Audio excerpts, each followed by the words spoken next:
ધારાસભ્ય અમારા પૂનાજી ગામિત, પૂર્વ ધારાસભ્ય શ્રી આનંદભાઈ ચૌધરી, સાથે અત્યારે જ આમ આદમી પાર્ટીમાંથી જોડાયેલા એવા અમારા કરશનદાસ બાપુજી, સાથે માનસિંહભાઈ ઢોળિયાજી, સ્ટેજ પર બેઠેલા કોંગ્રેસના હોદ્દેદારો, કે બધાના નામ લેતા, સાથે આ કપરાણાની અંદર આવેલા ભાઈઓ બહેનો, સરપંચો, તાલુકા જિલ્લાના સદસ્યો, માજી સદસ્યો અને આ આયોજન કરનારા સૌને મારા નમસ્કાર. ખાસ કરીને ઉમરગામથી અંબાજી સુધીનો જે આદિવાસી પટ્ટો છે એ પટ્ટો વર્ષોથી અણવિકસિત છે. આપણો પટ્ટો આજ સુધી આદિવાસી એટલે આદિ અનાદિ કાળથી અહીં વસનારો આ સમાજ છે, છતાં બી આ ભાજપની સરકાર 30 વર્ષથી અહીં ગુજરાતની અંદર બેઠી છે, પણ આદિવાસીઓને કોઈ સિંચાઈની વ્યવસ્થા નથી, કોઈ જંગલની જમીનની કોઈ વ્યવસ્થા નથી.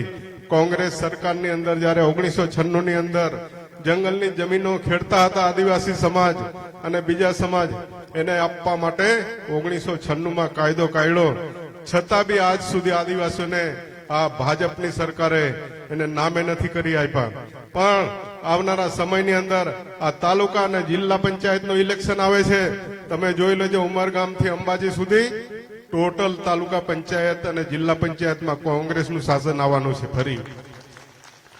અને નગરપાલિકાઓની અંદર પણ, અને 2027ની અંદર આ ગુજરાતની અંદર વિધાનસભામાં કોંગ્રેસ બેસવાની છે. જ્યારે કોંગ્રેસની સરકાર આવશે તો પેલામાં પેલું આ વિસ્તારની અંદર સિંચાઈ અને જે કઈ આદિવાસીઓના જંગલના પટ્ટા છે, જે લોકોએ હજુ સુધી પટ્ટા જંગલની જમીનો નથી આપી, પૂરેપૂરી જમીનો નથી આપી, જેમને 2-4 ગુંઠામાં આપી છે, જેટલી ખેડતી હશે એટલી રાહુલ ગાંધીનો નિયમ છે કે કોઈ પણ વચન પાડવામાં એ 6 મહિનાની અંદર પૂરેપૂરી નામે કરી આપવામાં આવશે. આ કોંગ્રેસનું વચન છે. અને 7, 12 અને 8 ની અંદર પણ નામ દાખલ કરાવીશું.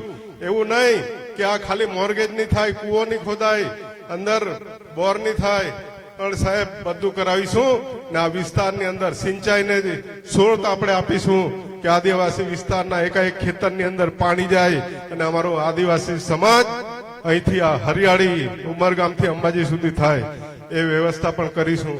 અને રોજગારીનો મોટો પ્રશ્ન છે આ વિસ્તારોમાં, રોજગારી પણ આ વિસ્તારોની અંદર આવશે.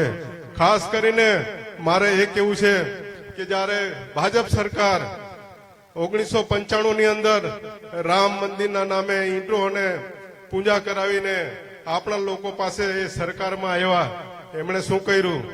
આપણે તે ઈંટો પૂજીને સરકાર પણ બની ગઈ એ લોકોની, કેન્દ્રમાં બની, રાજ્યમાં બની, પણ આ વિસ્તારમાં 8 કિલોમીટરના કાયદા જે કાઢી નાખેલા હતા એ કાયદા કાઢી નાખ્યા. એટલા માટે આ વિસ્તારોની અંદર, આદિવાસી વિસ્તારોમાં બીજા જમીનદારો પણ અહીં ગાડી આવી ગયા છે. આપણને ખબર છે ને 8 કિલોમીટર એટલે હું રહેતો એ ગામમાંથી 8 કિલોમીટર આગળ હું જમીન ધારણ નહીં કરી શકું.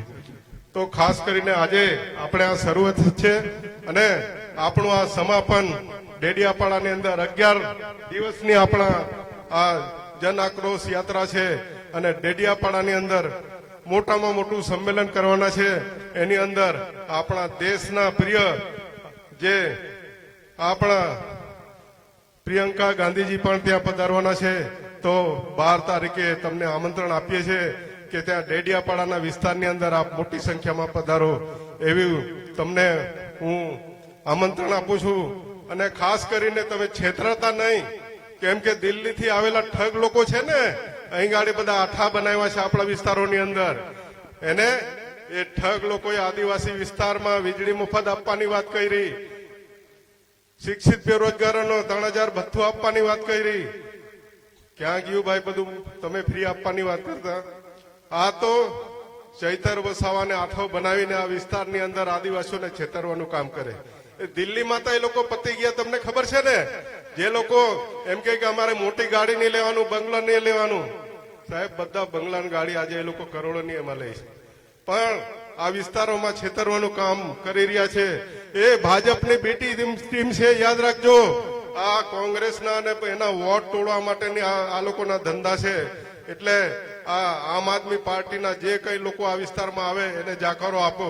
અમે તો ડેડિયાપાડા શાકબારામાં જાય એનું બિંદુ છે, એ તો અમારા પીએ હતા, અમે જ શીખવેલા છે, અમે જ એમના ગુરુ છીએ. એટલે અમે કેવી રીતે એનું ગુરુ અમે એ કરીશું એ અમને ખબર છે. એટલે આવા લોકોને અમે ત્યાંથી પરાસ્ત કરીશું. પરિણામે જ આ દક્ષિણ ગુજરાતમાંથી જે યાત્રા શરૂ થવાની છે ડેડિયાપાડામાં સમાપન કરીશું. અને સાથે સાથે